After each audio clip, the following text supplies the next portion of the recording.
Assalamualaikum warahmatullahi wabarakatuh. A'udzu billahi minasyaitonir rajim. Bismillahirrahmanirrahim. Alhamdulillah, selesai sembahyang maghrib. InsyaAllah dalam video kali ini saya nak berkongsi kepada semua adik-adik, kakak-kakak, ibu-ibu, bapa-bapa berkenaan tentang siri mempelajari Al-Quran, iaitu dinamakan isti'mal huruf. Apa maksud isti'mal huruf? Isti'mal huruf adalah penggunaan huruf. Sebab kadang-kadang yang kita dengar orang baca, sifat-sifat huruf ini tidak sempurna. Sifat-sifat huruf ini tidak sempurna. Bila kita tahu kaedah ini, insya-Allah kita tahu bahawasanya orang itu betul-betul ahli dalam Al-Quran ataupun bukan sebenar-benarnya ahli di dalam bacaan Al-Quran. Mari sama-sama kita simak insya-Allah. Untuk lebih mudah kita memahami isti'mal huruf ini, kita semak huruf-huruf hijaiyah ini. Bermula daripada alif sampai ke ya. Alif, ba, ta sampai ke hujungnya, iaitu huruf ya. Kita bariskan atas ataupun namanya baris fathah.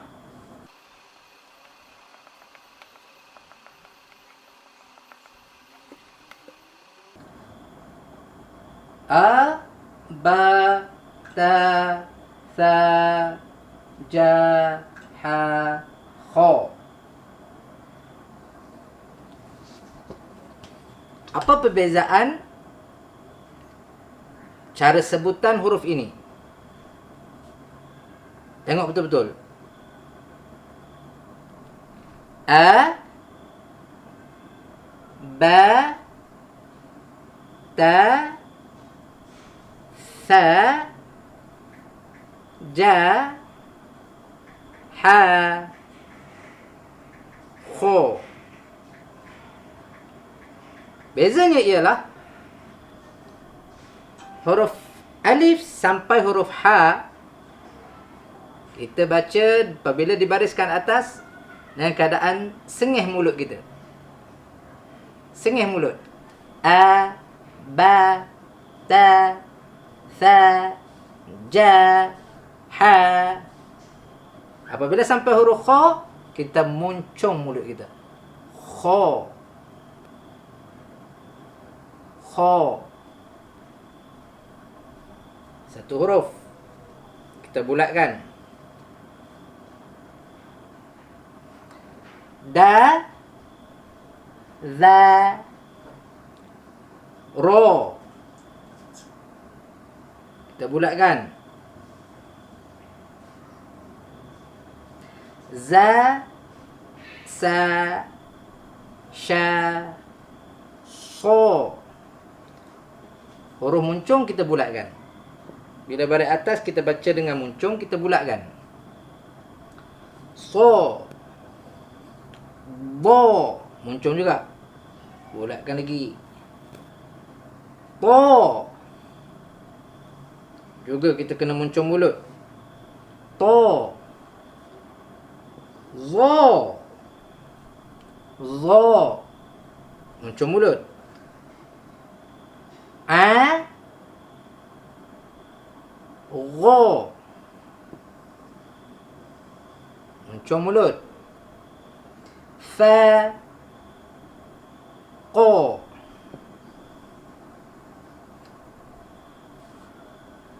ka, la, ma, na, wa, ha, hamzah, ya. Hamzah ni bila baris atas a. Jadi berapa huruf yang kita kena, yang kita bulatkan, ataupun apabila huruf itu baris atas dibaca dengan muncung mulut, iaitu huruf kha, huruf ra, huruf sa, huruf dha, huruf ta, huruf za, huruf qa, huruf qaf. Ataupun bila baris atas qa. Kita padam huruf-huruf yang lain. Dia faham? Ataupun sebelum kita padam ini huruf-huruf yang lain, ini adalah perbezaan antara sebutan, yaitu huruf yang rendah dengan huruf tinggi. Huruf rendah apabila baris atas, kita sebutannya kena sengih mulut. Contoh, a, ba, ta, sa, ja, ha, da, za, za, sa, sha, a, fa, ka, la, ma, na, wa, ha, a, ya. Itu adalah huruf rendah. Adapun huruf-huruf yang tinggi adalah huruf-huruf yang kita bulatkan. Di dalam bacaan Al-Quran, sifat-sifat ini amat penting dan amat ketara sekali kalau sekiranya tersilap menggunakan huruf-huruf ini di dalam bacaan. Nanti kita contohkan dalam surah Al-Fatihah. Ada beberapa contoh yang sangat-sangat penting, dan apabila kita mendengar imam contoh membaca surah Al-Fatihah, kalau tidak mahir tentang perkara ini, maka kita boleh faham bahawasanya imam itu tidak teliti dalam tentang penggunaan huruf ini. Baik, kita padam dahulu huruf-huruf yang sebutannya sengih ataupun namakan huruf istifal, huruf rendah. Kita hanya tinggalkan huruf yang kita bulatkan, yang dibaca dengan cara bacaan kita kena muncung mulut, atau namakan huruf isti'la ataupun huruf-huruf tinggi ini.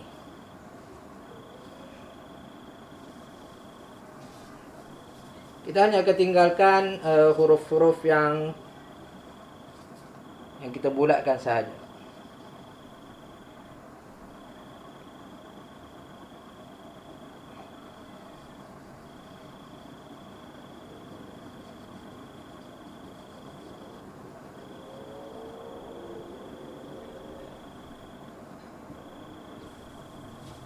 Untuk kita lebih senang membezakan antara huruf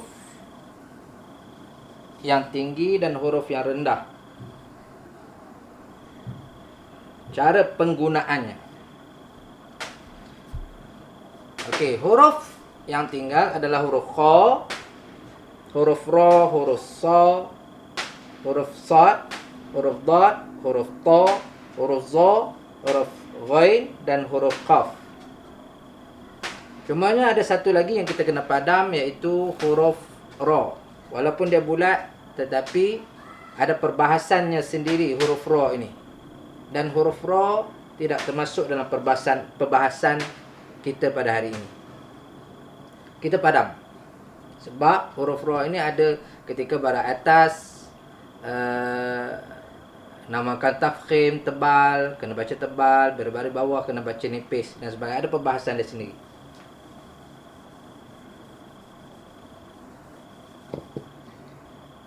Jadi hanya tinggal 1, 2, 3, 4 1, 2, 3, 4, 5, 6, 7 huruf yang apabila baris atas dibaca dengan muncung. Nanti insya-Allah saya akan tunjukkan contoh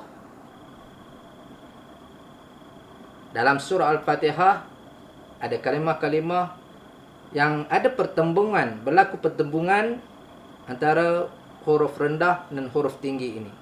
Di sinilah kita akan gunakan kaedah ini, iaitu yang namakan isti'mal huruf, cara penggunaan huruf untuk bacaan yang lebih baik. Mari kita terus kepada surah. Tapi sebelum itu, jangan lupa subscribe video ini ataupun channel ini untuk lebih banyak info yang kita boleh dapat daripada channel ini, insya-Allah saya akan kongsikan daripada pemula orang yang baca Quran, insya-Allah sampai ke peringkat lebih tinggi. Jom kita tulis contoh-contoh dalam surah Al-Fatihah, kalimah-kalimah yang ada pertembungan itu. Okey, kita semak surah Al-Fatihah. Bermula dengan bismillah. Bismillahirrahmanirrahim. Alhamdulillahi rabbil alamin. Ar-Rahmanir-Rahim. Maliki yaumiddin. Iyyaka na'budu wa iyyaka nasta'in. Ihdina. Ada kalimah ihdina. Ihdina as-sirata.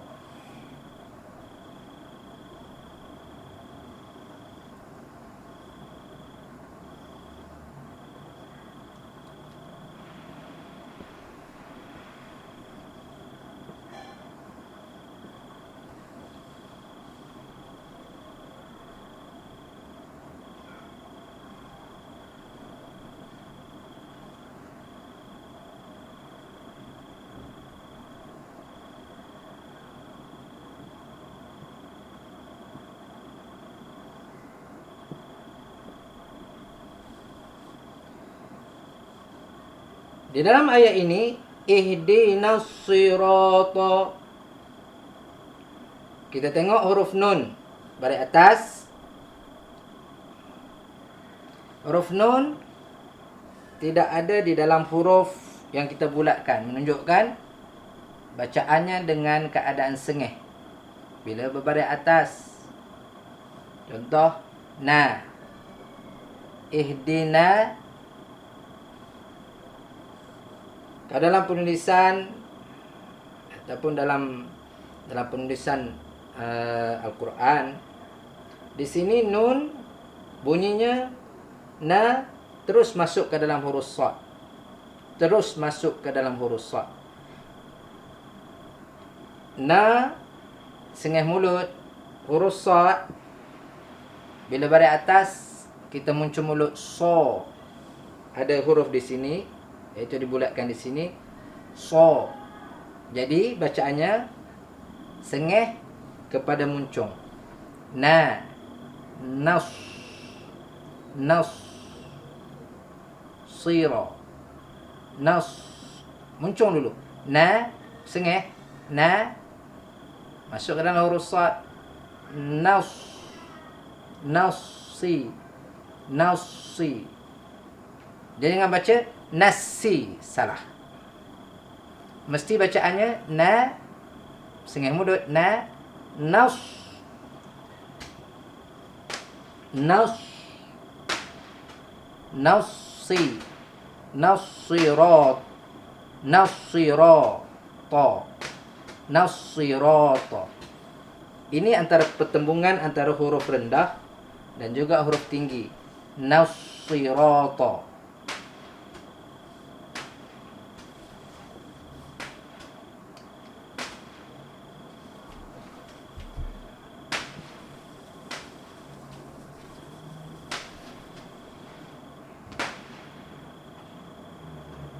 Dan contoh yang lain dalam surah Al-Fatihah ini juga sirata. Tulis sirata.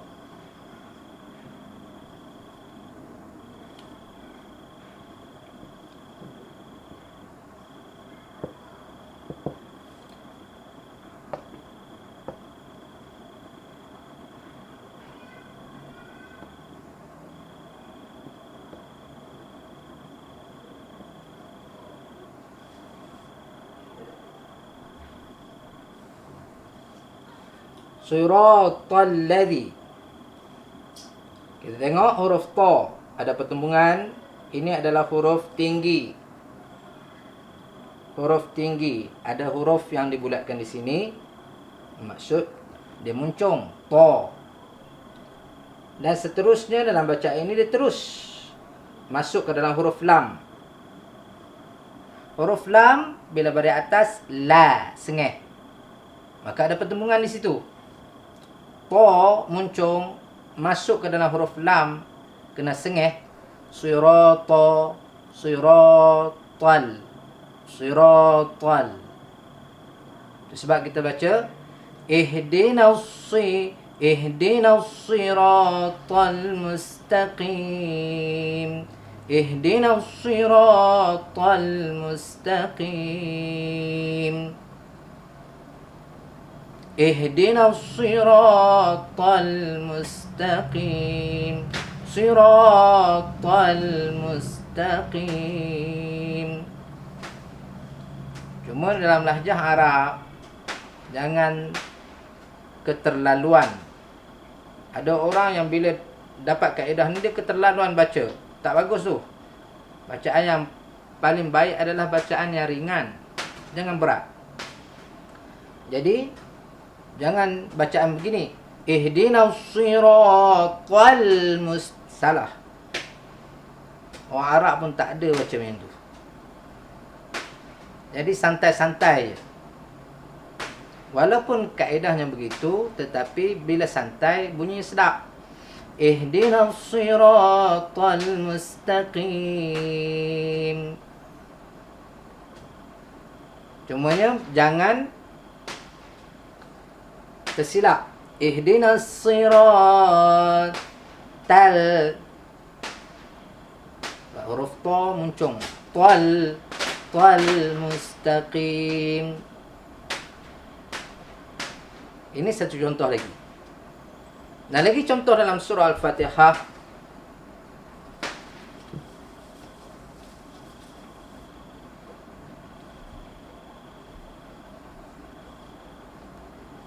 Contoh lagi iaitu siratal ladzina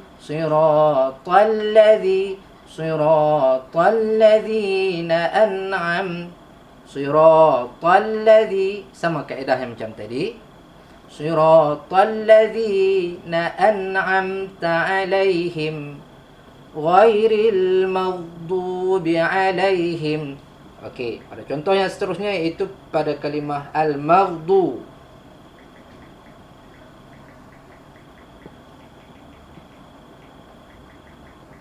Ini banyak yang baca salah.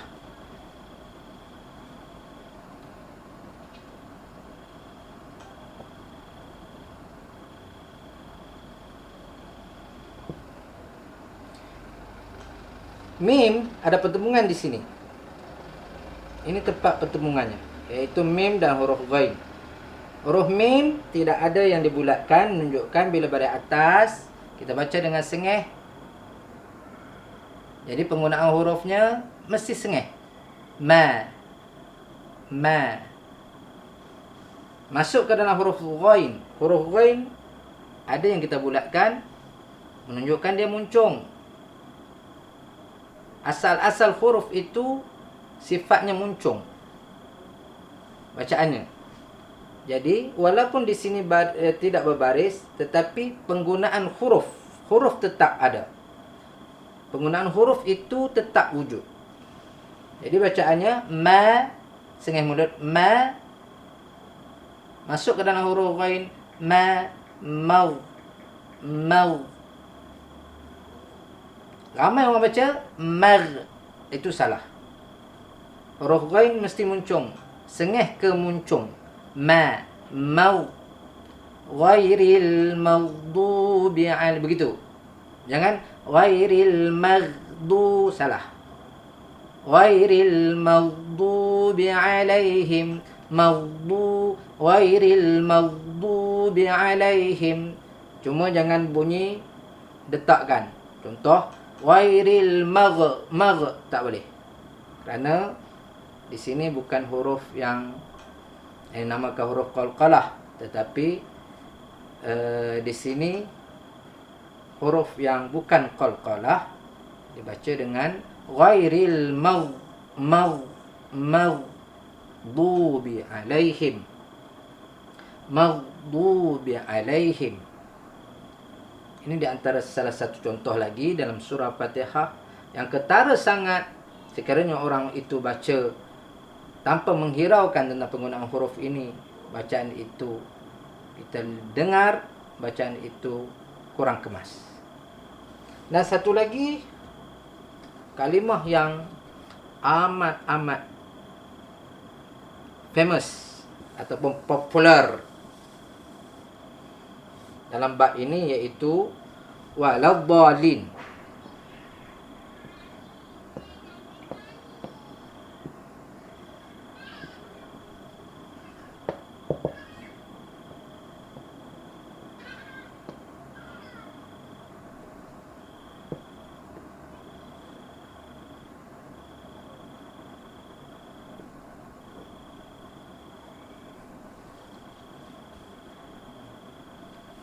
Okey, dalam ayat ini banyak, saya rasa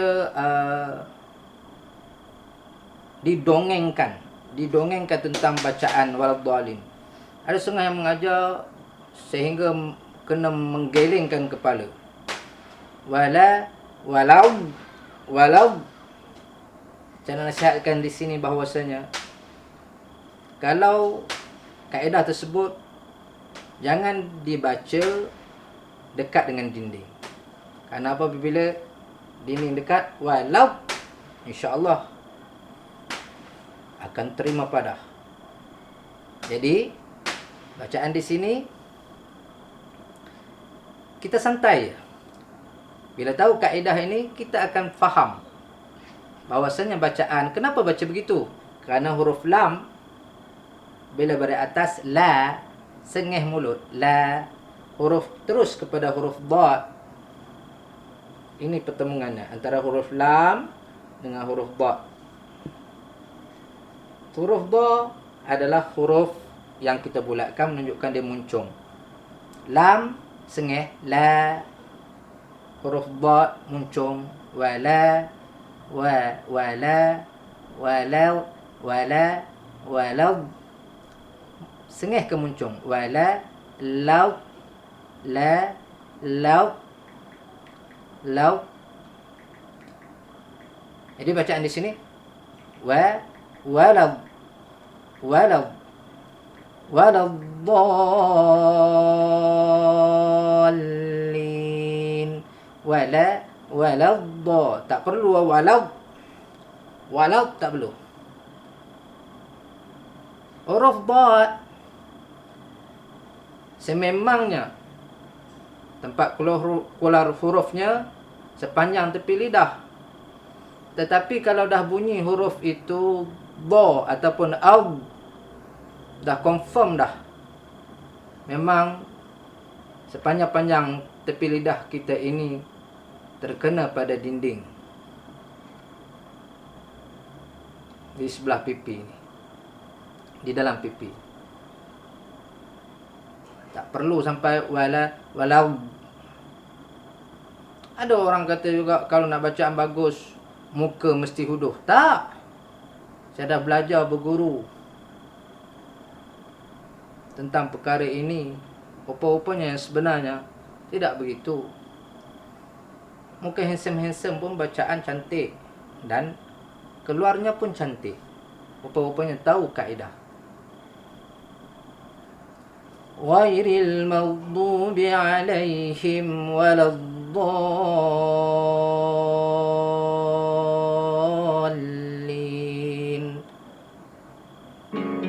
Alhamdulillah, kita dah sampai penghujung bab ini. InsyaAllah mudah-mudahan dapat memberi manfaat. Jangan lupa subscribe, jangan lupa like, dan jangan lupa komen. Kenapa? Channel ini masih baru, sangat memerlukan sokongan daripada teman-teman agar insya-Allah terus sukses. Insya-Allah. Allahu a'lam. Assalamualaikum warahmatullahi wabarakatuh.